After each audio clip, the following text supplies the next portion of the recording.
দেশে করোনার ৫০টি নমুনার জিনোম সিকোয়েন্সে ৮০%ই ভারতীয় ডেল্টা ভ্যারিয়েন্ট, জানিয়েছে আইইডিসিআর।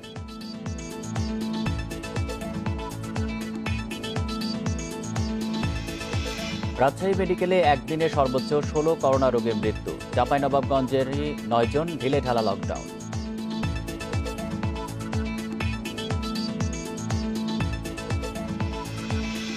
রংপুর মেডিকেলে বার্ন ইউনিটের বেহাল দশা। তীব্র গরমে আরও অসুস্থ হচ্ছেন দগ্ধ রোগীরা, সংস্কারে অবহেলা।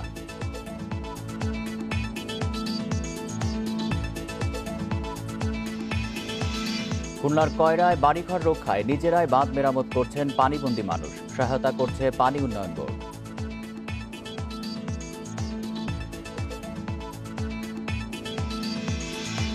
স্বাগত সমগ্র বাংলাদেশে, আপনাদের সাথে আছি আমি আলী আশরাফ। শুনছিলেন শিরোনাম, জানাবো বিস্তারিত। দেশে করোনা নমুনা পরীক্ষায় ৮০%ই ভারতীয় ডেল্টা ভ্যারিয়েন্ট পাওয়া গেছে বলে জানিয়েছে রোগতত্ত্ব, রোগ নিয়ন্ত্রণ ও গবেষণা ইনস্টিটিউট আইইডিসিআর।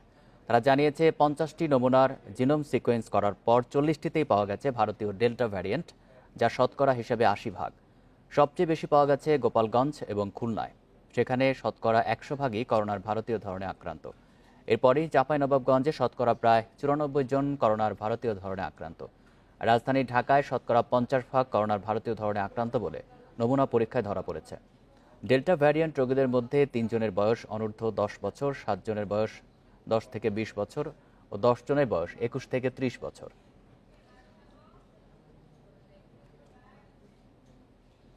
এর আগে যশোরে ১৫ জনের শরীরে করোনার ডেল্টা ভ্যারিয়েন্ট শনাক্ত হয়, যার মধ্যে ৭ জন ভারত ফেরত হলেও বাকিরা স্থানীয়ভাবে সংক্রমিত হয়। আরও জানাতে যশোর থেকে যোগ দিচ্ছেন সহকর্মী জিয়াউল হক। জিয়াউল, বর্তমানে জেলায় করোনা পরিস্থিতি কেমন, আর দ্রুত সংক্রমণশীল ডেল্টা ভ্যারিয়েন্ট নিয়ে চিকিৎসকেরা কি বলছেন? দেখুন, আমরা দেখেছি ঈদের পরে কিন্তু যশোরে সংক্রমণ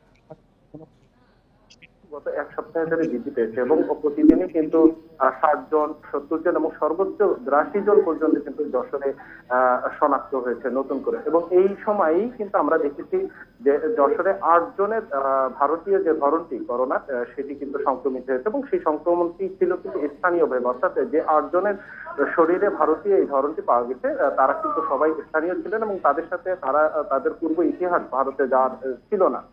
সুতরাং ধারণা করা হচ্ছে যে যশোরে সদর হাসপাতাল থেকে যখন ১১ জন করোনা রোগী পালিয়ে গিয়েছিলেন, সেই করোনা রোগীরা কিন্তু জেলার বিভিন্ন স্থানে অবস্থান করেছিলেন, পার্শ্ববর্তী অন্যান্য জেলাগুলোতেও কিন্তু তারা গিয়েছিলেন এবং এই সময়টিতে হয়তোবা তাদের সাথে এই সংক্রমণের ঘটনাটি ঘটে থাকতে পারে, এমনটি কিন্তু যশোর বিজ্ঞান ও প্রযুক্তি বিশ্ববিদ্যালয়ের জিনোম সেন্টারে যে সমস্ত গবেষকরা এই জিনোম গবেষণা করেছিলেন তারা কিন্তু আমাদেরকে জানিয়েছেন।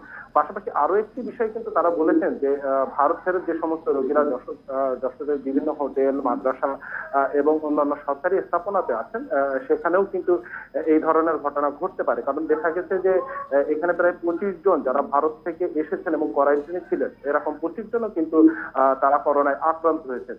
এখনো পর্যন্ত যে বিষয়টি আমরা দেখতে পাচ্ছি যে জেলা প্রশাসনের পক্ষ থেকে যখন ভারতীয় ভেরিয়েন্টের বিষয়টি প্রকাশ করা হয় তারপর থেকে কিন্তু তারা বেশ নড়ে চড়ে বসেছেন এবং ইতিমধ্যে ১০ জন ম্যাজিস্ট্রেটের নেতৃত্বে মোবাইল কোর্ট পরিচালনা হচ্ছে। এছাড়া অন্যান্য যে উপজেলাগুলো আছে সেই উপজেলার নির্বাহী কর্মকর্তা এবং এসি ল্যান্ড যিনি আছেন তাদের নেতৃত্বেও কিন্তু মোবাইল কোর্ট পরিচালনা হচ্ছে। পাশাপাশি পুলিশের ৫০টি টিম বিভিন্ন পয়েন্টে অবস্থান নিয়ে তারাও কিন্তু সচেতনতা ব্যাপারে কাজ করছেন। পাশাপাশি যারা সচেতন না, যারা মাস্ক, বিশেষ করে মাস্ক ব্যবহার করছেন না, তাদেরকে কিন্তু জরিমানার আওতায় নিয়ে আসছে। তবে এটি আসলে লোকবল সংকট বলি আর বা যেটি বলি যে যখন প্রশাসনের লোকজন তারা অভিযান পরিচালনা করছেন বা তারা যেখানে থাকছেন সেখানে কিন্তু শুধুমাত্র আমরা সচেতনতার বিষয়টি দেখেছি, তখন প্রশাসনের লোকজন সরে যাচ্ছেন তখন কিন্তু মানুষের ভেতরে স্বাস্থ্যবিধি মানার ব্যাপার এবং সবচেয়ে ন্যূনতম যেটি যে মাস্ক ব্যবহার সেটির ব্যাপারে কিন্তু আমরা মানুষের ভেতর ভেঙে দিচ্ছি। অর্থাৎ প্রশাসনের সাথে সাধারণ মানুষের যে লুকোচুরি খেলা, এই লুকোচুরি খেলাটি কিন্তু আসলে সমস্যা তৈরি করছে। আমি যশোর মেডিকেল কলেজের মনোরোগ বিশেষজ্ঞের সাথে কথা বলেছিলাম, তিনি আমাকে যেটি জানিয়েছেন যে বিগত ১ বছরে মানুষের ভেতরে আসলে আইন শৃঙ্খলা মানা বা অন্যান্য যে সমস্ত যে সামাজিক ব্যাধি যে করোনা ছড়িয়ে পড়েছে এই দিকগুলো নিয়ে কিন্তু আসলে মানুষের ভেতরে যে অনীহার ভাবটি দেখা গিয়েছে এটি কিন্তু অতীতে তেমন একটি দেখা যায়নি। অর্থাৎ তারা কিন্তু বলছেন যে মানুষ এই মুহূর্তে আসলে করোনা বা এই জাতীয় যে সমস্ত সংক্রমণ রোগগুলোর ব্যাপারে কিন্তু তারা আসলে যে সচেতন না, এবং এই সচেতন না হওয়ার কারণটিকে তারা একটি মনোরোগ হতে পারে এমনটি কিন্তু তারা আশঙ্কা করছেন। যশোর থেকে জানাচ্ছিলেন সহকর্মী জিয়াউল হক। রাজশাহী মেডিকেলে 24 ঘন্টায় করোনায় সর্বোচ্চ মারা গেছে 16 জন। এদের মধ্যে চাঁপাইনবাবগঞ্জের 9, রাজশাহীর 6 ও নওগাঁয় 1 জন রোগী। রোগী বাড়ায় হাসপাতালে শয্যা সংকট দেখা দিতে পারে বলছেন চিকিৎসকেরা। সীমান্তবর্তী জেলায় করোনা সংক্রমণ ও মৃত্যু বাড়লেও স্বাস্থ্যবিধি মানতে সাধারণ মানুষের মধ্যে এখন পর্যন্ত কোনো সচেতনতা নেই।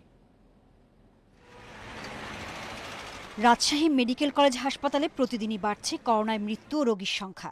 রোগীর চাপ সামলাতে এরই মধ্যে 30 জন চিকিৎসক চেয়ে স্বাস্থ্য অধিদপ্তরে চিঠি পাঠানো হয়েছে। এর আগে একদিন আমাদের 12 জন মারা গিয়েছিল, এটা আসলে এটাই হাইয়েস্ট এ পর্যন্ত। আমাদের ডাক্তার নার্স যারা আছে সবাই অক্লান্ত পরিশ্রম করছে যাতে এইসব মৃত্যু থেকে আমরা কি বলবো, যাতে সবাইকে একটা ভালো আমরা এই বিপদ থেকে আমরা উত্তরণ ঘটাতে পারি। চাঁপাইনবাবগঞ্জে করোনায় মৃতের সংখ্যা বাড়লেও স্বাস্থ্যবিধি মানতে উদাসীন বেশিরভাগ মানুষ। সর্বাত্মক লকডাউনের মধ্যে সড়কে ছোট যানবাহন ও মানুষের চাপ বেড়েছে। অন্যদিকে কমেছে আইনশৃঙ্খলা বাহিনীর তৎপরতা। বিশেষ প্রয়োজনে বের হয়েছে, আমাদের বের হয়ে তো আমরা কর্ম করি ভাটাতে, তো এই জন্য ওই ভাটায় টাকা আনতে যাবো। আর কতদিন থাকবো হবে, ফসল পানির কারবার, কৃষকের ছেলে আমরা, বিচন ফেলবো, ধান লাগাইতে হবে বাবা। নওগাঁয় মাস্ক ছাড়াই চলাফেরা করছেন লোকজন। লকডাউনের মধ্যেও সড়কে rickshaw, van, truck, microbus, motorcycle চলছে আগের মতোই। করোনার সংক্রমণ বাড়তে থাকায় কুষ্টিয়া শহরে গণপরিবহনে তল্লাশি করা হচ্ছে। মাস্ক ছাড়া বাড়ির বাইরে চলাফেরা করতে দেওয়া হচ্ছে না কাউকে। আমরা এমনি 40 ডিগ্রি তাপমাত্রার পর থাকি, আমার করোনা হবে না। এদিকে করোনা মোকাবিলায় খুলনা সদর, সোনাডাঙ্গা ও খালিশপুর থানা এবং রূপসা উপজেলায় 7 দিনের কঠোর বিধিনিষেধ চলছে। ওষুধের দোকান ছাড়া সব দোকানপাট, মার্কেট ও শপিং মল বন্ধ। তবে কাঁচা বাজার ও মুদি দোকান বিকেল 5টা পর্যন্ত খোলা রাখা যাবে। দোকানপাট বন্ধ করে করোনা কমানো যাবে না। সর্বপ্রথম মানুষের মধ্যে সবচেয়ে সচেতনতা, যেটা আমাদের মাস্ক পরতে হবে। মোংলায় 7 দফা বিধিনিষেধের সঙ্গে শুক্রবার জরুরি সেবা ও পণ্য পরিবহন ছাড়া সব ধরনের যান চলাচলে নিষেধাজ্ঞা দেওয়া হয়। সোহেলি জাহান, ইন্ডিপেন্ডেন্ট নিউজ ডেস্ক। সীমান্তবর্তী এলাকাগুলোতে বাড়ছে করোনার সংক্রমণ, উপেক্ষিত সরকারি নির্দেশনা। সার্বিক পরিস্থিতি নিয়ে বিস্তারিত জানাতে যোগ দিচ্ছেন সহকর্মীরা। শুরুতেই সাতক্ষীরা থেকে যোগ দিচ্ছেন সহকর্মী আদিলুর রহমান। আদিলুর, সাতক্ষীরার পরিস্থিতি নিয়ে সবশেষ কি তথ্য রয়েছে আপনার কাছে, আর হাসপাতালগুলোতে চিকিৎসা ব্যবস্থার কি অবস্থা, সেখানে সংকট মোকাবেলায় কি ধরনের উদ্যোগ নেওয়া হয়েছে? দেখুন, এখন সাতক্ষীরার আসলে সবচেয়ে বড় সংকটটি হাসপাতাল। কারণ আপনি জানেন যে এর মধ্যে জানতে পেরেছেন যে সাতক্ষীরাতে আজকেও শনাক্তের হার 53%, যেটিকে আসলে উচ্চ সংক্রমণ বা উচ্চ যে ঝুঁকি, সেই ঝুঁকি কিন্তু আসলে চিকিৎসকেরা বলছেন। এবং কোনোভাবেই মানুষের মধ্যে যেহেতু সচেতনতা নেই, প্রশাসনের নজরদারি যেহেতু কঠোর হচ্ছে না, সেক্ষেত্রে আসলে সংক্রমণ কিন্তু এখন পর্যন্ত ঠেকাতে পারছে না। আর এই সংক্রমণ বাড়ার সাথে সাথে হাসপাতালগুলোতে আসলে সংকট তৈরি হয়েছে, সেখানে অক্সিজেন সংকট তৈরি হয়েছে, সেখানে বেডের সংকট তৈরি হয়েছে। আর আইসিইউ আসলে একেবারে নেই বললেই চলে, মাত্র 8টি আইসিইউ পুরো সাতক্ষীরাতে, এবং একটি আইসিইউ কিন্তু এখন খালি নেই। অর্থাৎ এখন যদি একজন কোভিড অথবা নন কোভিড কোনো পেশেন্টের জরুরি ভিত্তিতে আইসিইউ দরকার হয়, ভেন্টিলেশন দরকার হয়, সেক্ষেত্রে কিন্তু এই সাপোর্টটা এখন দেয়া কোনোভাবেই এখানকার চিকিৎসকের পক্ষে সম্ভব হচ্ছে না। সেক্ষেত্রে কিন্তু তার একটি যে মৃত্যুর যে সংখ্যাটা এবং মৃত্যু বাড়ার যে সংখ্যাটা, সেটি কিন্তু আসলে এখন তৈরি হচ্ছে। আমরা সদর হাসপাতালে গিয়েছি, সদর হাসপাতালটি আসলে আগে একদমই নন কোভিড হাসপাতাল ছিল। এই রোগী যখন বাড়লো, তখন জরুরি ভিত্তিতে সেখানকার একটি ওয়ার্ডে কোভিড চিকিৎসা দেওয়া হচ্ছে, কিন্তু সেখানকার অব্যবস্থাপনা একদমই আসলে বিশৃঙ্খলার মধ্য দিয়ে চলছে। সেটি যে একটি কোভিড ইউনিট, সেটিও কিন্তু আসলে দেখে বোঝার উপায় নেই।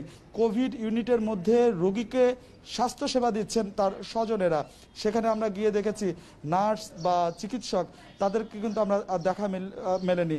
কোভিড রোগীর চিকিৎসা দেওয়া হচ্ছে বারান্দায়, এখন বৃষ্টির দিন, সেখানে যে কোনো সময় ঝড় হতে পারে, বৃষ্টি হতে পারে, এমন কিন্তু আসলে সংকটটি তৈরি হয়েছে। এবং সদর হাসপাতালের কথা আপনাকে যেটি বলছিলাম, যে সদর হাসপাতালে সেন্ট্রাল অক্সিজেন সাপোর্ট নেই, সেখানে সিলিন্ডারের মাধ্যমে অক্সিজেন দেওয়া হচ্ছে।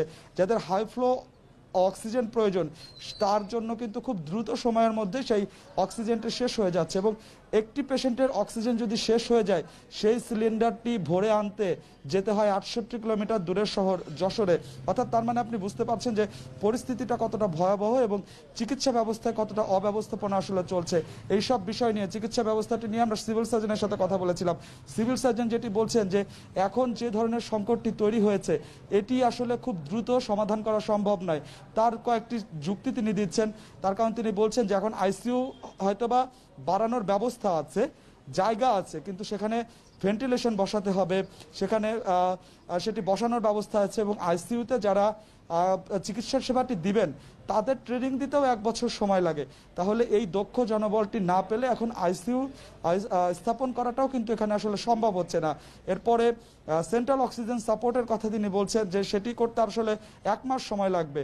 আর এর মধ্যে যেভাবে আসলে সংক্রমণটা যশোরে বাড়ছে, সেক্ষেত্রে তো যে সংকটে তারা করছেন সেই সংখ্যাটা আসলে থেকেই যাচ্ছে যে এটির পরিস্থিতি আসলে আরো ভয়াবহ হতে পারে। এবং এই যে রুগীটি বাড়লো, এই রুগী কিন্তু খুব বেশি দিনে বাড়ে নাই। ঈদের আগেও যদি আমরা সাতক্ষীরার পরিসংখ্যান দেখি যে ঈদের আগে মাত্র 14% ছিল রুগী শনাক্তের যে হার, এটি 20 দিনের মধ্যে এটি 53% হয়েছে। তার মানে আপনি বুঝতে পারছেন যে 40% রুগী বেড়েছে শুধুমাত্র প্রশাসনের কঠোর নজরদারি না থাকার কারণে। তার কারণ ঈদের আগে পরে এখানে অনেক জনসমাগম হয়েছে এবং সবচেয়ে আরেকটি ঝুঁকিপূর্ণ বিষয় হচ্ছে যে বর্ডার এলাকা। আপনি জানেন যে পুরো সাতক্ষীরাতে দীর্ঘ বেশ কত কিলোমিটার কিন্তু জুড়ে আসলে বর্ডার রয়েছে এবং বেশ কয়েক কিলোমিটার বর্ডার কিন্তু আসলে অনেকটা অরক্ষিত, কারণ ভারত এবং বাংলাদেশ সীমান্তের মাঝখান দিয়ে আসলে ইছামতি নদী গিয়েছে, সেখানে কিন্তু কাঁটাতারের ব্যবস্থা নেই। আমরা এরই মধ্যে খবর পাচ্ছি যে বিভিন্ন সময় কিন্তু আসলে এই কঠোর নজরদারির মধ্যে, প্রশাসন বলছে তাদের কঠোর নজরদারি আছে, তার মধ্যেও ইছামতি নদী বা বিভিন্ন জায়গা থেকে ভারতে যারা অবৈধভাবে যাতায়াত করছেন, কারণ স্থলবন্দর এখন বন্ধ, শুধুমাত্র জরুরি ভিত্তিতে বেনাপোল স্থলবন্দর দিয়ে মানুষ আসতে পারছেন, এই অবৈধ পথটি কিন্তু এখন বেছে নিচ্ছেন। এবং সেই বর্ডার এলাকাতে আজকে সিভিল সার্জনও বলেছেন যে সেসব বর্ডার এলাকায় থেকে রুগী বাড়ছে। অর্থাৎ এই ধরনের নানা ধরনের অব্যবস্থাপনা, প্রশাসনের কঠোর নজরদারি না থাকার কারণে কিন্তু সাতক্ষীরাতে করোনা সংক্রমণটি বাড়ছে এবং করোনা রুগীও বাড়ছে। এবং আমরা যদি আজকের কথাই বলি, আমরা আজকে সাতক্ষীরার বিভিন্ন এলাকায় ঘুরেছি, বিভিন্ন হাটবাজারে ঘুরেছি, বাস স্ট্যান্ডে ঘুরেছি। এই যে উচ্চ সংক্রমণ, 53% শনাক্তের হার, তারপরে মানুষের মধ্যে কিন্তু সচেতনতাটি আসেনি। এবং সবচেয়ে বড় যে সমস্যাটি হয়েছে সেটি হচ্ছে যে সাতক্ষীরার যে গ্রামগুলো আছে, সেই গ্রামগুলোর মানুষ এখনো কিন্তু আসলে করোনার বিষয়টা তারা ভালোভাবে আমলে নিচ্ছেন না। তাদের নানা ধরনের যুক্তি দিচ্ছেন যে তারা গ্রামে আছেন, তাদেরকে করোনা আসলে তাদের আক্রান্ত হবেন না, এই ধরনের নানা ধরনের যুক্তি কিন্তু তারা দিচ্ছেন। এই যে সচেতনতাটি, এই সচেতনতাটি না আসার কারণেই কিন্তু আসলে সাতক্ষীরার পরিস্থিতি এতটা ভয়াবহ হয়েছে। এবং জনস্বাস্থ্য বিশেষজ্ঞরা বলছেন যে 2-1 দিনের মধ্যে যদি এটিকে আসলে কঠোরভাবে নিয়ন্ত্রণ না করা যায় তাহলে এই সংক্রমণটি আরো বাড়বে। এবং আপনি জানেন যে আগামীকাল থেকে যশোরে লকডাউন দেওয়া হয়েছে। এখন দেখার বিষয় যে এই লকডাউনটি আসলে প্রশাসন কতটা ভালোভাবে আসলে করতে পারে। চিকিৎসকরা বলছেন যে লকডাউনটা যদি 1 সপ্তাহ ঠিক কঠোরভাবে বাস্তবায়ন করা সম্ভব হয় তাহলে আসলে সংক্রমণটা কমতির দিকে চলে আসবে। তো সাতক্ষীরা থেকে আমার কাছে এটিই ছিল সর্বশেষ। দিলুর, আপনি থাকবেন আমাদের সাথে। আমরা এবার চাঁপাইনবাবগঞ্জে পরিস্থিতি জানবো, সেখান থেকে আমাদের সাথে যুক্ত আছেন সহকর্মী ফয়সাল মাহমুদ। ফয়সাল, লকডাউনের তো আজকে 11তম দিন চলছে, তো মানুষের মধ্যে সচেতনতা কতটা দেখছেন? রাস্তাঘাটে মানুষের ভিড় কেমন? প্রথমে যদি বলি যে আসলে লকডাউন, দ্বিতীয় দফা লকডাউনের আজকে আসলে 4র্থ দিন, কিন্তু লকডাউন যত দীর্ঘায়িত হচ্ছে আমরা আসলে লকডাউন মানতে মানুষের ভেতরে তত বেশি অনীহা দেখছি। আজকে সকাল থেকে আমি বিভিন্ন শহর এবং শহরের বাইরে বিভিন্ন এলাকায় ঘুরে দেখেছি, কিন্তু সেখানে আসলে লকডাউন মানছে না বললেই চলে মানুষের। আমরা সড়কে এবং মানুষ এবং যানবাহনের প্রচুর উপস্থিতি দেখেছি। আমরা শহর থেকে যদি একটু বাইরে যাই তাহলে তুলনামূলক বেশি মানুষের উপস্থিতি দেখেছি এবং সেখানে হাট এবং বাজারে আমরা চায়ের দোকানে বসে আড্ডাও দিতে দেখেছি মানুষকে। এছাড়া হচ্ছে ছোট যে যানবাহনগুলো রয়েছে, অটোরিকশা বা সিএনজি, সেখানে 6 থেকে 8 জন পাশাপাশি বসে যাচ্ছেন। সেখানে স্বাস্থ্যবিধির কোনো বালাই নাই, অনেকের মুখে মাস্কও ছিল না। তো এই অবস্থায় আসলে আমরা দেখেছি আজকে সারাদিন। এক কথায় বলা যেতে পারে চাঁপাইনবাবগঞ্জে লকডাউন একটু দীর্ঘায়িত হয়ে যাওয়ার কারণে আসলে এই লকডাউন মানতে মানুষের একরকম অনীহা সৃষ্টি হয়েছে। আপনাকে আরেকটু বিষয় বলে রাখি যে আজকে আমি চাঁপাইনবাবগঞ্জে যে এলাকাগুলোতে ঘুরে দেখেছি, সেখানে আসলে পুলিশ বা আইনশৃঙ্খলা বাহিনীর আগের মতো তৎপরতাও চোখে পড়েনি। আমরা প্রথম দিকে যেমন দেখতাম যে বিভিন্ন মোড়ে মোড়ে, গুরুত্বপূর্ণ মোড়ে পুলিশের তল্লাশি চৌকি রয়েছে এবং সেখানে যানবাহন এবং মানুষের চলাচল নিয়ন্ত্রণ করার চেষ্টা করা হচ্ছে, কিন্তু আজকে আসলে তত বেশি পুলিশের তৎপরতা বা আইনশৃঙ্খলা বাহিনীর তৎপরতা চোখে পড়েনি। আর সংক্রমণের কথা যদি বলি, আজকে চাঁপাইনবাবগঞ্জের 9 জন মারা গেছেন রাজশাহী মেডিকেল কলেজ হাসপাতালে। এছাড়া এর বাইরে আসলে চাঁপাইনবাবগঞ্জে শনাক্তের হারও তুলনামূলক বেশি ছিল। আমরা যদি একটু বিস্তারিত বলি যে গত 24 ঘন্টায় চাঁপাইনবাবগঞ্জে 105 জনের দেহে করোনা ভাইরাস পাওয়া গেছে। সাতক্ষীরা এবং চাঁপাইনবাবগঞ্জ থেকে জানাচ্ছেন আমাদের সহকর্মীরা। 1 বছর ধরে বিকল হয়ে আছে রংপুর মেডিকেলের বার্ন ইউনিটের সবকটি এসি, সেই সাথে নষ্ট বেশিরভাগ সিলিং ফ্যান। আগুনে পুড়ে হাসপাতালে এসে তীব্র গরমে আরও বেশি অসুস্থ হয়ে পড়ছেন রোগীরা। রংপুর মেডিকেল কলেজ হাসপাতালের বার্ন ইউনিটে স্থাপিত 14টি শীতাতপ নিয়ন্ত্রণ যন্ত্রের সবগুলি এখন বিকল, সেই সাথে নষ্ট হয়ে গেছে বেশিরভাগ বৈদ্যুতিক পাখা। গ্রীষ্মের তীব্র গরমে দগ্ধ শরীর নিয়ে কাতরাচ্ছেন বার্ন ইউনিটের রোগীরা। শিশুসহ রোগীদের একটুখানি স্বস্তি দিতে হাত পাখা ও ব্যক্তিগত পাখাই ভরসা স্বজনদের। গত 1 বছর ধরে এসি ও পাখা নষ্ট থাকায় ক্ষোভ রোগী ও স্বজনদের। ফ্যান নাই, পোড়া রোগী ধরিয়ে অনেক বিটকাণ্ড করতেছে। নিজ নিজ ফ্যান কিনে বাতাস খাইছি, পাকা দিয়ে হাগাতিছি, বাচ্চা নিয়ে আসছে, আজ না হলেও 20-22 দিন হলো। আমাদের বাচ্চা আগুনে পোড়া ফ্যানের জন্য ঘুমাইতে পারতেছে না।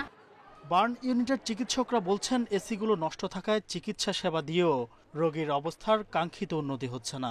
দগ্ধ রোগীদের দেহের প্লাজমা তীব্র গরমে নষ্ট হয়ে মৃত্যু ঝুঁকি বাড়ে বলছেন তারা। বার্ন রোগীদের সাধারণত আমরা এসি রুমের ভিতরে বা ঠান্ডা এনভায়রনমেন্টে রাখি, কিন্তু বর্তমানে যে পরিমাণ গরম পড়ছে, এই অবস্থায় আমাদের বাচ্চাগুলো অল্প পড়া হলেও তারা ছটফট করতে করতে অসুস্থ হয়ে পড়ছে। এ পর্যন্ত আমাদের এই গরমে 3 জন রোগী মারা গেছে। হাসপাতাল কর্তৃপক্ষ জানালো গণপূর্ত মন্ত্রণালয়কে বিষয়টি জানিয়ে চিঠি দেওয়া হয়েছে, বরাদ্দ পেলেই মেরামতে কাজ করা হবে। এসি মেরামতের দায়িত্ব পালন করে গণপূর্ত বিভাগ। আমরা গণপূর্ত বিভাগকে ইতিপূর্বে জানিয়েছি এবং তারা টেন্ডারের কাজও সম্পন্ন করেছে। বিশেষ প্রয়োজন হলে অন্যান্য জায়গার কাজের সঙ্গে সমন্বয় করে এসি মেরামতের কাজটি আমরা খুব শীঘ্রই সম্পাদন করব। অর্থ বরাদ্দ না থাকায় এসিগুলো সচল করা নিয়ে সংশয়ের কথা জানিয়েছে গণপূর্ত বিভাগ। এস্টিমেট করে এগুলো মন্ত্রণালয়ে প্রেরণ করেছি, তা মন্ত্রণালয় জুনের পরে তো ফান্ড পাওয়া যাবে, এই অর্থ বছরে পাওয়া যাবে না, তা আমরা ফান্ড পেলে এগুলো চেঞ্জ বা মেরামত করে দিতে পারবো। গত 1 বছরে রংপুর মেডিকেলের বার্ন ইউনিটে চিকিৎসা নিয়েছেন প্রায় 700 মানুষ, আর মারা গেছে 3 শিশুসহ 65 জন দগ্ধ রোগী। Independent news desk. Rangpur medical college হাসপাতালের বার্ন ইউনিটে গত 1 বছর ধরে এসি ও ফ্যান বিকলের সংবাদ ইন্ডিপেন্ডেন্ট টেলিভিশনে প্রকাশের পর 5টি ফ্যান দিয়েছে গণপূর্ত বিভাগ। দুপুরে তাৎক্ষণিকভাবে 5টি ফ্যান হাসপাতালের বার্ন ইউনিটে হস্তান্তর করা হয়। এছাড়া দীর্ঘদিন ধরে নষ্ট হয়ে থাকা 14টি এসি ও ফ্যান 7 দিনের মধ্যে মেরামত করে দেওয়া হবে বলে জানায় গণপূর্ত অধিদপ্তর। আগুনে পোড়া রোগীদের কক্ষে এসি চালু রাখা জরুরি হলেও গেল 1 বছর ধরে গরমে কাতরাচ্ছিলেন রোগীরা।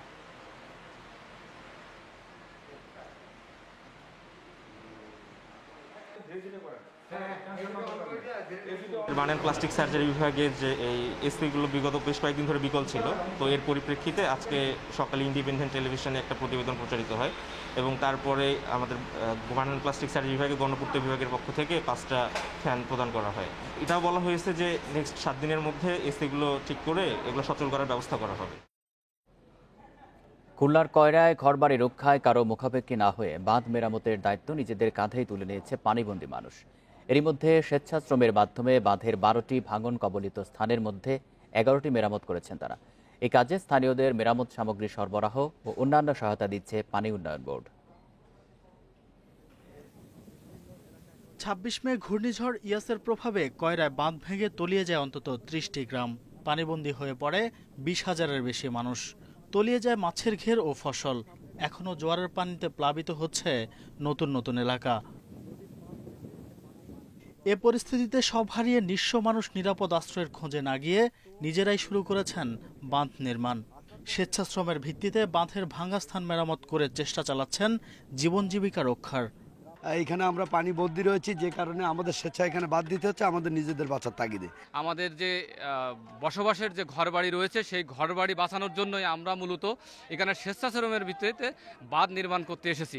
নিজেকে এবং কয়রাবাসীকে সেভ করার জন্য আমরা স্বতঃস্ফূর্তভাবে এই বাঁধ দিচ্ছি। আমরা বাঁধ মেরামতের জন্য স্থানীয়দের সব ধরনের সামগ্রী সরবরাহ করছে পানি উন্নয়ন বোর্ড। এগুলো সরবরাহ আমাদের অফিসিয়াল ভাবে করা হচ্ছে স্থানীয় লোকের সহযোগিতায়। এগুলো স্বেচ্ছাশ্রমের ভিত্তিতে আমরা এগুলো কাজ বাস্তবায়ন করছি। সংকট মোকাবিলায় স্থানীয়দের এ ধরনের উদ্যোগ উদাহরণ হয়ে থাকবে বলে মনে করছেন স্থানীয় উপজেলা নির্বাহী কর্মকর্তা। ইতিপূর্বে আমি কোথাও দেখি নাই যে মানুষরা এতটা সংগঠিত হয়ে নিজেদের সমস্যা মোকাবিলা করার জন্য ওনারা ঝাঁপিয়ে পড়েন। এটা তো অভূতপূর্ব ঘটনা, এটা তো অবশ্যই উৎসাহব্যঞ্জক। ঘূর্ণিঝড় ইয়াসের প্রভাবে কয়রায় 5 ইউনিয়নের বেড়িবাঁধের 12টি স্থানে ভাঙন দেখা দেয়। এর মধ্যে 11টি স্থানেই স্বেচ্ছাশ্রমে মেরামত করেছেন ক্ষতিগ্রস্তরা। Independent news desk. মরণ ফাঁদে পরিণত হয়েছে নওগাঁর জিন্দাপীরতলা এলাকার সুইচ গেট। শুধু সেচের পানি নিয়ন্ত্রণ নয়, সেতু হিসেবেও গুরুত্বপূর্ণ এই সুইচ গেট। 2 বছর ধরে চলাচলে অনুপযোগী হয়ে থাকায় একদিকে যেমন ফসলের ক্ষতি হচ্ছে, তেমনি চলাচলে পোহাতে হচ্ছে সীমাহীন দুর্ভোগ। নওগাঁর চণ্ডীপুর ইউনিয়নের গঙ্গাকান্দিপাড়া জিন্দাপীরতলা এলাকার রেগুলেটর স্লুইস গেট। এই স্লুইস গেটটি একই সাথে যাতায়াতের সেতু হিসেবেও ব্যবহৃত হয়। ছোট্ট এই সেতু দিয়ে প্রতিদিন 10 গ্রামের অন্তত 5 থেকে 6 হাজার মানুষের যাতায়াত, অথচ 2 বছর ধরে ব্যবহারের অনুপযোগী হয়ে পড়ে আছে এটি। ফলে প্রায় 5 কিলোমিটার রাস্তা ঘুরে ত্রিমোহনী হাটে যেতে হয় স্থানীয়দের। আমরা ত্রিমোহনী হাটে যাই, হাটে যাওয়ার সময় ব্রিজটা খুব নাজেহাল, এক জায়গায় ফাটল ধরেছে, মাঝখানে ব্রিজের মাঝখানে এক জায়গায় ফাটল ভাঙ্গা আছে অনেকটুক। এই ব্রিজটা ভাঙার কারণে আমরা অনেক 5 কিলো দূর দিয়ে আমরা যেতে হয়। স্লুইস গেটটি বন্ধ থাকায় তৈরি হচ্ছে জলাবদ্ধতা, যাতে নষ্ট হচ্ছে প্রায় 4000 বিঘা জমির ফসল। এই 4000 বিঘা জমি একটাও ধান হবে না, এই ব্রিজ নষ্ট হয়ে গেছে। সুইচ গেট কষ্ট বেড়ে গেছে, গাড়ির ভাড়া বেশি দিতে হয় এবং সময়েরও অপচয় হয়েছে। তাই আমার অনুরোধ, এই ব্রিজটি দ্রুত করলে নাগরিকদের এই চলাফেরার কষ্ট কমবে এবং তারা একটু সুবিধা পাবে। জনদুর্ভোগ নিরসনে স্লুইস গেটটি সংস্কারে তৈরি করা হয় 2 কোটি টাকার প্রকল্প। তবে স্থানীয় কোন্দলে ঠিকমতো তত্ত্বাবধায়ক কমিটি তৈরি করতে না পারায় অনুমোদন পাচ্ছে না প্রকল্পটি। 10টা শর্ত পূরণ করতে হয় কোনো একটা প্রকল্প পাশের জন্য। 10টা শর্তের মধ্যে এখন আমাদের একটা শর্তই যে কমিটিটা সঠিকভাবে গঠন করতে হবে। তো এই কমিটি নিয়ে যে দ্বন্দ্ব, এই দ্বন্দ্বটা নিরসন হলে যদি সঠিক একটা কমিটি আমরা পাই, তাহলে আমরা এটা ঢাকায় পাঠিয়ে দিলে প্রজেক্টটা সঙ্গে সঙ্গে অনুমোদন হবে। যে কোনো সময় সেতুটি ভেঙে পড়ে মারাত্মক দুর্ঘটনা ঘটার শঙ্কা রয়েছে, তাই দ্রুত স্লুইস গেটটি মেরামতের দাবি স্থানীয়দের। Independent news desk. এ বিষয়ে আরো জানাতে এবার নওগাঁ থেকে যুক্ত হচ্ছেন সহকর্মী সাদেকুল ইসলাম। সাদেক, 2 বছর ধরে স্লুইস গেটটি বন্ধ অবস্থায় পড়ে আছে, তো স্থানীয় প্রশাসনের পক্ষ থেকে কোন্দল নিরসনের কোনো উদ্যোগ কেন নেওয়া হয়নি, আর স্থানীয়রা এই নিয়ে কি বলছেন?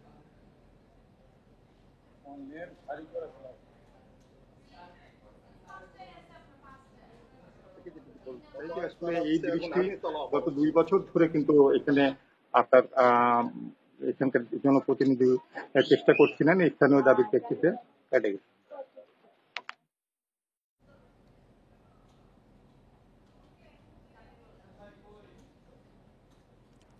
নওগাঁ থেকে জানাচ্ছেন সহকর্মী সাদেকুল ইসলাম।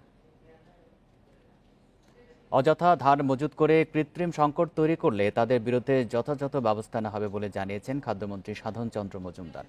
দুপুরে ময়মনসিংহ সিএসডি গুদামের নবনির্মিত ভবন উদ্বোধনকালে এসব কথা বলেন তিনি বলেন 35 মনের বেশি ধান মজুত করতে হলে অবশ্যই লাইসেন্স লাগবে। এ সময় মন্ত্রী আরও জানান, আগামী 1 বছরের মধ্যে দেশের সব খাদ্য গুদাম ও সংশ্লিষ্ট অফিসগুলো ডিজিটাল করা হবে, আর সেই লক্ষ্যে এরই মধ্যে 294 কোটি টাকার বাজেট বরাদ্দ করা হয়েছে।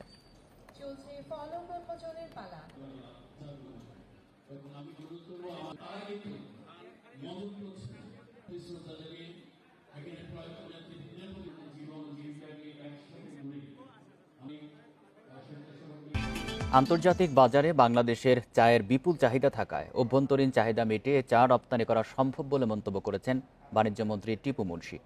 দেশে প্রথমবারের মতো পালিত হওয়া জাতীয় চা দিবসের উদ্বোধনী অনুষ্ঠানে মন্ত্রী এই মন্তব্য করেন। মন্ত্রী বলেন, একসময় চা বাংলাদেশের অন্যতম রপ্তানি পণ্য হলেও বর্তমানে দেশে চায়ের উৎপাদন অনেক বেড়েছে। একই সঙ্গে অভ্যন্তরীণ চাহিদাও বৃদ্ধি পেয়েছে। ফলে চা তেমন রপ্তানি করা সম্ভব হচ্ছে না। চা বাংলাদেশের সম্ভাবনাময় রপ্তানি পণ্য উল্লেখ করে মন্ত্রী বলেন, চায়ের উৎপাদন বৃদ্ধি করতে সরকার প্রয়োজনীয় সব ধরনের সহযোগিতা দিচ্ছে।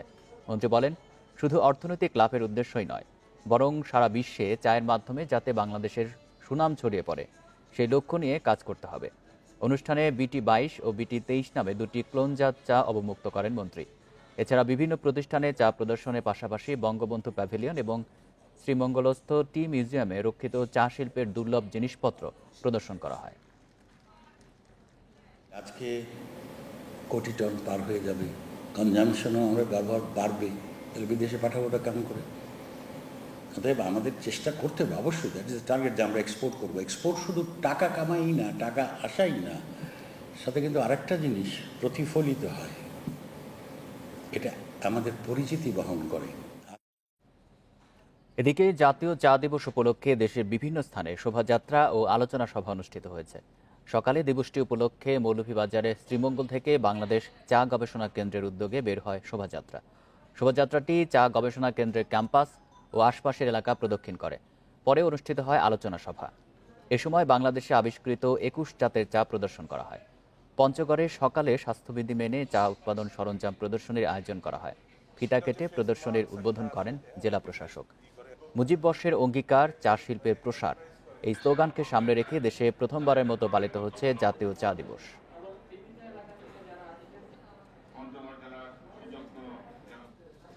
নাটোরের বাগাতিপাড়ায় লরির ধাক্কায় 8 বছরের এক শিশু নিহত হয়েছে। সকাল 8:30টার দিকে উপজেলার তমালতলা বাজার এলাকায় এই দুর্ঘটনা ঘটে। পুলিশ জানায়, সকাল 8টার দিকে শিশু আরাফাত তমালতলা বাজারে আমের আড়তে তার বাবাকে খাবার দিতে যায়। ফেরার পথে ভেকু বহনকারী লরির ধাক্কায় গুরুতর আহত হয় সে। স্থানীয়রা তাকে উদ্ধার করে উপজেলা স্বাস্থ্য কমপ্লেক্সে নিয়ে গেলে চিকিৎসক তাকে মৃত ঘোষণা করেন। ঘটনার পরপর স্থানীয়রা লরিটি আটক করলেও পালিয়ে যায় এর চালক। এদিকে দুপুরে গোপালগঞ্জের কাশিয়ানীতে মাইক্রোবাস ও পিকআপ ভ্যানের মুখোমুখি সংঘর্ষে মাইক্রোবাস চালক নিহত হয়। এই ঘটনায় আহত 3 জনকে কাশিয়ানী উপজেলা স্বাস্থ্য কমপ্লেক্সে ভর্তি করা হয়েছে।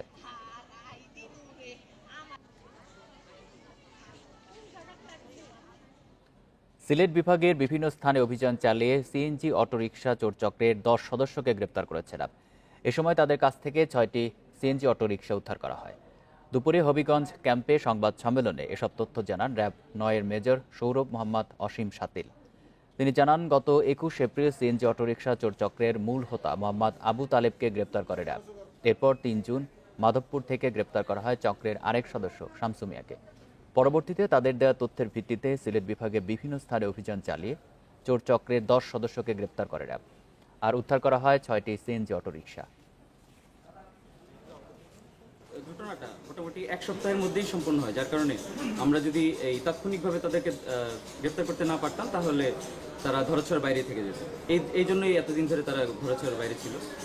আমাদের যেহেতু নজরদারিতে তারা ছিল, যার কারণে আমরা খুব দ্রুত তাদেরকে ধরতে সক্ষম। মৌসুমি বায়ুর প্রভাবে আগামী সপ্তাহে দেশে বৃষ্টি বাড়তে পারে বলে জানিয়েছে আবহাওয়া অধিদপ্তর। এছাড়া আগামী 48 ঘন্টায় হালকা থেকে মাঝারি বৃষ্টির পূর্বাভাস দিয়েছে তারা। তবে বাতাসে জলীয় বাষ্প বেশি থাকায় গরম অনুভূত হতে পারে। উপকূলের দিকে এগিয়ে আসছে মৌসুমি বায়ু তথা বর্ষা, ফলে শুরু হয়েছে নিয়মিত বৃষ্টি। বৃহস্পতিবার বিভিন্ন জেলায় হয়েছে ভারী বর্ষণ। একই সঙ্গে বৃষ্টিপাতের প্রবণতা ক্রমে বাড়বে বলে জানিয়েছে আবহাওয়া অফিস। লঘুচাপের বর্ধিতাংশ বিহার থেকে আসাম অতিক্রম করে পশ্চিমবঙ্গ ও বাংলাদেশে অবস্থান করছে। অপর লঘুচাপের বর্ধিতাংশ পশ্চিমবঙ্গ থেকে উত্তর বঙ্গোপসাগর পর্যন্ত বিস্তৃত রয়েছে বলছে আবহাওয়া অফিস। দক্ষিণ পশ্চিম মৌসুমী বায়ু বিস্তার লাভ করবে, তার আগ মুহূর্তে বাতাসে জলীয়বাষ্পের পরিমাণটা একটু বেশি হওয়াতে মানুষের শরীরে অস্বস্তির পরিমাণটা একটু বৃদ্ধি পেয়েছে। 6 থেকে 7 দিনের মধ্যে বাংলাদেশে দক্ষিণ পশ্চিম মৌসুমী বায়ু বিস্তার লাভ করবে এবং তখন দেশে বৃষ্টিপাতের পরিমাণ অনেকটাই বেড়ে যাবে, যেটাকে আমরা বর্ষাকাল বলি। আগামী 48 ঘন্টায় চট্টগ্রাম ও সিলেট বিভাগের অনেক জায়গায়, ঢাকা, ময়মনসিংহ ও বরিশাল বিভাগের কিছু কিছু জায়গায় এবং রাজশাহী, রংপুর ও খুলনা বিভাগের 2-1 জায়গায় অস্থায়ীভাবে দমকা হাওয়া সহ হালকা থেকে মাঝারি বৃষ্টি হতে পারে। দেশের পূর্বাঞ্চলে বৃষ্টিপাতের পরিমাণটা বেশি থাকার সম্ভাবনা, তবে সারা দেশেই বিচ্ছিন্নভাবে 2-1টা সময়ের জন্য হয়তো বৃষ্টিপাত থাকবে, কিন্তু দেশের পূর্বাঞ্চলে বেশি থাকার সম্ভাবনা, অর্থাৎ ময়মনসিংহ, সিলেট, চট্টগ্রাম এই অঞ্চলে এই বিভাগগুলোতে বৃষ্টিপাতের একটু পরিমাণটা বেশি থাকবে। বৃহস্পতিবার সর্বোচ্চ বৃষ্টি রেকর্ড করা হয়েছে হাতিয়ায় 134 মিলিমিটার এবং সর্বোচ্চ তাপমাত্রা ছিল কুতুবদিয়ায় 36.8 degree Celsius. Biprajit Chanda, Independent news, Dhaka. Online বিনোদন ভিত্তিক অ্যাপ টিকটকের আড়ালে অপরাধ ও অনৈতিক কর্মকাণ্ডে জড়াচ্ছে তরুণ প্রজন্ম। ঘটছে নারী পাচার, মাদক ব্যবসা ও ধর্ষণের মতো ঘটনা। সুস্থ ধারার বিনোদনের সুযোগ না থাকায় তরুণ প্রজন্ম সাইবার দুনিয়া আকৃষ্ট হচ্ছে বলে মনে করেন বিশেষজ্ঞরা। তাই এসব অ্যাপ আইন করে নিষিদ্ধ করার পরামর্শ তাদের। সম্প্রতি রাজধানীর এক তরুণীকে প্রলোভন দেখিয়ে ভারতে পাচারের পর নির্মম নির্যাতনের ভিডিও সামাজিক যোগাযোগ মাধ্যমে ভাইরাল হয়। পুলিশের তদন্তে এ ঘটনার মূল হোতা হিসেবে উঠে আসে টিকটক হৃদয়বাবুর নাম। সস্তা খ্যাতি, সহজে অর্থ উপার্জনের পাশাপাশি অপরাধমূলক কর্মকাণ্ডে জড়িয়ে পড়ছে কিছু টিকটকার। কিশোর গ্যাং তৈরি করে জড়িয়ে পড়ছে মাদক ব্যবসা, নারী নির্যাতন, ধর্ষণ ও মানব পাচারের মতো ভয়ানক অপরাধে। ড্রাগ বলি কিংবা এটার মধ্য দিয়ে নারী পাচার বা অন্য ধরনের পাচারের মানে যে কোনো ট্রাফিকিংয়ের একটা সুবিধা এটার মধ্যে দিয়ে আছে। মানুষকে অ্যাট্রাক্ট করে তাকে যে কোনোভাবে তার যে এক ধরনের সদিচ্ছা, স্বপ্ন দেখার সদিচ্ছা বা তার মধ্যে যে ফ্যান্টাসি, সেটাকে পুঁজি করে তারা এই জিনিসগুলো করছে। আইন অবশ্যই প্রয়োগ করে বন্ধ করতে হবে যদি এর সিরিয়াস নেগেটিভ এফেক্ট থাকে। সহজে আয় করার সুযোগের প্রলোভন দেখিয়ে তরুণ তরুণীদের ফেসবুক গ্রুপে যুক্ত করছে সংঘবদ্ধ চক্র।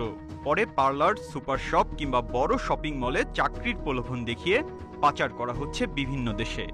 ভার্চুয়াল লেভেলে যত বাচ্চাদের কম করা যায়, কারণ এটা শুধুমাত্র একটা ফ্যান্টাসি তৈরি করে, একটা স্বপ্ন জগতের সাথে তৈরি করে, সেটার সাথে আমার রিয়েলিটির কোনো সম্পর্ক নাই। আজকাল যে এই ব্যাপারগুলো আমি বলবো অবশ্যই খুব বোঝার ব্যাপার আছে সরকারের এবং রাষ্ট্রের যে নীতি নির্ধারকের জায়গা আছেন আর কি। আমি বলবো যেটাতে অত সময়ের কালক্ষেপণ করারও আমাদের অতটা সুযোগ নাই। 2019 সালে দেশে টিকটক বন্ধ করা হলেও অ্যাপটির কর্তৃপক্ষের অনুরোধে ওই বছরই তা আবারও চালু করা হয়। তবে টিকটকের নেতিবাচক সামাজিক প্রভাব এড়াতে অবিলম্বে অ্যাপটি নিষিদ্ধের তাগিদ বিশ্লেষকদের। এই জাতীয় বেদনাদায়ক ঘটনাগুলো ঊর্ধ্বতন কর্তৃপক্ষের মাধ্যমে যথাযথ কর্তৃপক্ষকে রিপোর্ট করি, তখন এটা এক পর্যায়ে সিদ্ধান্ত হবে যে এগুলিকে নিষিদ্ধ করাই উচিত। তবে আমি বোধ করি এগুলো যেহেতু সত্যের বিকৃতি ঘটায়, এগুলোর ব্যবহার না থাকাই উচিত। সামাজিক অবক্ষয় ও অপরাধ প্রবণতা রোধে ভারত ও পাকিস্তানে এরই মধ্যে বন্ধ করে দেওয়া হয়েছে টিকটকের কার্যক্রম। Biprajit Chanda, Independent news, Dhaka. সমাজসেবা অধিদপ্তরের অধীনে দেশে সরকারি শিশু পরিবার ও ছোটমণি নিবাস রয়েছে 85টি। এখানে জায়গা হয় 5 থেকে 9 বছর বয়সী এতিম, প্রতিবন্ধিত্বের শিকার, ঠিকানাহীন ও পাচারকারীদের হাত থেকে উদ্ধার শিশুদের। সাজাপ্রাপ্ত নারী বন্দীদের সন্তানেরাও থাকে এখানে। ইন্ডিপেন্ডেন্ট টেলিভিশনের অনুসন্ধানে উঠে এসেছে এসব শিশু নিবাসের নানা অনিয়মের চিত্র। গাইবান্ধা শিশু পরিবার বা নিবাস এটি। তবে এখানে বহিরাগতদের আসা যাওয়া নিয়মিত ঘটনা। রাত বাড়ার সাথে সাথে কম্পাউন্ডের পুকুর পাড়ে বসে মাদকের আড্ডা। মাদকাসক্তদের বিরুদ্ধে শিশু নির্যাতনেরও অভিযোগ আছে। রুমে এসে ঢুকছিল। রুমেও আসতো, কি করতো রুমে এসে? রুমে এসে নেশা করছিল। প্রতি মাসে শিশু প্রতি সরকারের বরাদ্দ 3500 টাকা করে। দেশের অন্য শিশু পরিবারগুলোতে খাবারে দিনে 100 থেকে 120 গ্রাম আমিষ দেওয়া হলেও গাইবান্ধায় দেওয়া হয় 80 গ্রাম করে। তবে শিশু পরিবারে বহিরাগত প্রবেশ এবং তাদের খাবার নিয়ে অনিয়মের বিষয়ে কিছুই জানেন না গাইবান্ধা জেলা প্রশাসক। বললেন দ্রুত ব্যবস্থা নেওয়া হবে। ওদেরকে আমরা সবকিছু সুবিধা, এখন থাকা খাওয়া থেকে শুরু করে লেখাপড়া সমস্ত কিছু দায়িত্ব সরকার নিয়েছে এবং বহিরাগত তার কোনো প্রশ্নে ওঠে না। কুষ্টিয়ায় দেশের অন্যতম বালিকা শিশু নিবাসের অবস্থাও একই। অফিস সহকারী নিজেই জানালেন রাতে সেখানে বাড়ে বহিরাগত মাদকাসক্তদের আনাগোনা। কম্পাউন্ডে মিলেছে মাদক সেবনের আলামত। রাত 1টা 10টা, আবার 1টা 2টো 3টে অনেক সময় হতে পারে স্যার। এরকম 1টা 2টার দিকেও আসে। হ্যাঁ, কিছু বললেই মনে করেন সেরকমরা অস্ত্র তাইরি আসে, বুঝলেন। জাতিসংঘের সংস্থা ইউনিসেফের শিশু সুরক্ষা বিশেষজ্ঞ বলছেন দেশে 2013 সালে শিশু সুরক্ষা আইন হলেও তা এখনো কার্যকর হয়নি। শিশু আইনে বলা হচ্ছে 2013 সালে, এইটা কিন্তু সব জায়গায় সরকার এখনো করতে পারে নাই। প্রচুর শিশু আছে যারা মানসিকভাবে শারীরিকভাবে নির্যাতনের শিকার সেরকম যৌন হয়রানির শিকারও হচ্ছে এই ধরনের প্রতিষ্ঠানগুলোতে। এবং বিভিন্ন রিসার্চেও এটা প্রমাণিত যে আসলে শিশুদেরকে প্রতিষ্ঠানের থেকে পরিবারে রেখে সেবা দেওয়া এটা খুব বেশি গুরুত্বপূর্ণ। দেশের সবগুলো শিশু পরিবার ও ছোটমণি নিবাসে অনুসন্ধান চালিয়ে তৈরি করা সরকারি প্রতিবেদনেই উঠে এসেছে নিবাসের দুর্বল ও ঝুঁকিপূর্ণ দিকগুলো। শিশু পরিবারের দায়িত্বে থাকা সুপারদের বাসায় কাজ করতে হয়, তা না হলে শিশুদের সাথে খারাপ আচরণ করেন সুপাররা। চিকিৎসকের পরিবর্তে কম্পাউন্ডার স্বাস্থ্যসেবা প্রদান করেন। প্রতিবন্ধী শিশুদের দেখাশোনা করার মতো প্রশিক্ষিত স্টাফ নেই। কিশোরী মেয়েদের জন্য স্যানিটারি প্যাড বা ন্যাপকিন দেয়া হয় না। Nihal Hasnain, independent news, Dhaka. এ বিষয়ে বিস্তারিত দেখুন আজ রাত 9:30টায় ইন্ডিপেন্ডেন্ট টেলিভিশনের অনুসন্ধানী অনুষ্ঠান তালাশে। কুষ্টিয়ার দৌলতপুরে এক নারীকে শ্বাসরোধ করে হত্যা করেছে দুর্বৃত্তরা। সকালে উপজেলার আরিয়া ইউনিয়নের খোরামারা গ্রামে এই ঘটনা ঘটে। পুলিশ জানায় ধনচে খেতে নিহত শ্যামলীর মরদেহ পড়ে থাকতে দেখে এলাকাবাসী থানায় খবর দেয়। পরে পুলিশ ঘটনাস্থল থেকে তার মরদেহ উদ্ধার করে ময়নাতদন্তের জন্য কুষ্টিয়া জেনারেল হাসপাতাল মর্গে পাঠায়। রাতের কোনো এক সময় তাকে শ্বাসরোধ করে হত্যা করা হয়ে থাকতে পারে বলে ধারণা পুলিশের। কী কারণে কারা তাকে হত্যা করেছে তার রহস্য উদ্ঘাটনে তদন্ত করছে পুলিশ। আশুলিয়ার একটি ডাইং কারখানায় বয়লারের গরম পানিতে 4 শ্রমিক দগ্ধ হয়েছেন। কুটুরিয়া এলাকার এসডিএস ইয়ার নামে একটি ডাইং কারখানায় এই দুর্ঘটনা ঘটে। প্রত্যক্ষদর্শীরা জানান রাতে ওই কারখানায় কাজ করছিল শ্রমিকেরা। হঠাৎ বয়লারের গরম পানি ছিটকে 4 শ্রমিকের শরীরে পড়ে। তাদের উদ্ধার করে সাভার এনাম মেডিকেলে নেওয়া হয়। দগ্ধ 2 জনের শরীরে প্রায় 65% পুড়ে যাওয়ায় তাদের আইসিইউতে স্থানান্তর করা হয়েছে। বাকিদের শরীর 10 থেকে 15% পুড়ে গেছে বলে জানিয়েছেন চিকিৎসক। নরসিংদীর আরশিনগর পার্ক ও মিনি চিড়িয়াখানা থেকে উদ্ধার করা বিভিন্ন প্রজাতির 38টি বন্যপ্রাণী গাজীপুরের বঙ্গবন্ধু শেখ মুজিব সাফারি পার্কে হস্তান্তর করা হয়েছে। মধ্যরাতে এসব পশু পাখি সাফারি পার্কে হস্তান্তর করা হয় বলে জানান বন্যপ্রাণী অপরাধ দমন ইউনিটের পরিচালক এস.এম. জহিরুদ্দিন আকন্দ। তিনি জানান নরসিংদী সদর থানার এলাকার আরশিনগর পার্ক ও মিনি চিড়িয়াখানায় অবৈধভাবে বেশ কিছু দেশি বিদেশি পাখি ও বন্যপ্রাণী আটক রাখা হয়েছে এমন সংবাদের ভিত্তিতে অভিযান চালায় বন্যপ্রাণী অপরাধ দমন ইউনিট। সেখান থেকে উদ্ধার প্রাণীগুলোর মধ্যে রয়েছে একটি ভাল্লুক, একটি অজগর সাপ, 13টি বক, 4টি বানর, 5টি সজারু। পরে সেগুলো অবমুক্ত করার জন্য সাফারি পার্ক কর্তৃপক্ষের কাছে হস্তান্তর করা হয়।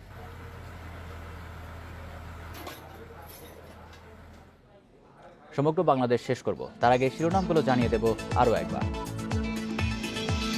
দেশে করোনার 50টি নমুনার জিনোম সিকোয়েন্সে 80%ই ভারতীয় ডেল্টা ভ্যারিয়েন্ট, জানিয়েছে আইইডিসিআর।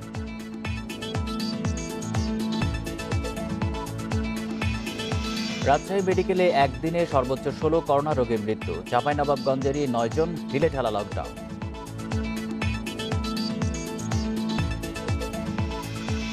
রংপুর মেডিকেলে বার্ন ইউনিটের বেহাল দশা। তীব্র গরমে আরও অসুস্থ হচ্ছেন দগ্ধ রোগীরা, সংস্কারে অবহেলা।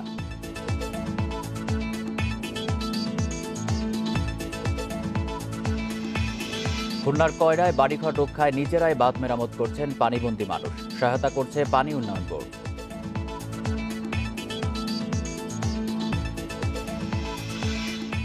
এই ছিল সমগ্র বাংলাদেশে ইন্ডিপেন্ডেন্ট টেলিভিশনের সব খবরের আরো বিস্তারিত জানতে চোখ রাখুন ফেসবুক, ইউটিউব এবং টুইটারে। ধন্যবাদ সবাইকে।